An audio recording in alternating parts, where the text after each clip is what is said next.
هو بصراحة هندسة يعني الكورس ده يمكن من يعني أول كورس ألاقي فيه كلام بشكل عملي، ويعني على حسب الخبرة العملية في السوق أو كده. ما شفتهاش في أي كورس تاني. يعني أنا خدت بي ام بي وخدت ار ام بي بس، وكان فيهم نوعا ما كلام أقرب للسوق أو للخبرة العملية. بس ده أول كورس فعلا كان من كتر المناقشات اللي احنا كنا بنتكلم فيها، وحتى الأسئلة بتاعت الزملاء كانت بتفتح مواضيع كتير. يعني برضو غير ان ما شاء الله يعني حضرتك يعني محضر بشكل كبير ماتيريال قوية. بالإضافة للأسئلة بتاعت الزملاء كانت بتضيف معلومات. أنا متأكد إن في أسئلة لو ما كانتش اتسألت ما كانتش هتفتح مواضيع أكتر.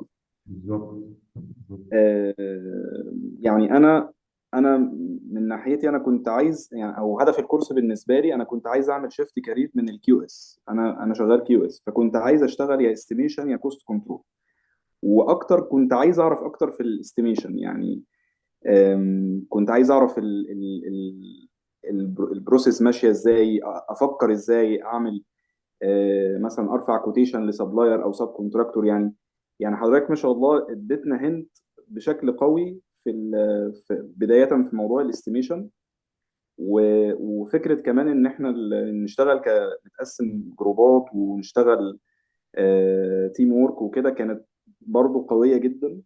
ونفس الكلام بالنسبه للكوست كنترول يعني برضو في مفاهيم كتير، يعني برضو كانت غايبه عني يعني. يعني أنا دلوقتي مثلا المهندس اللي معايا في الشركه بقول له البي اف ار، فاللي هو مستغرب، او اللي هو عرفت منين.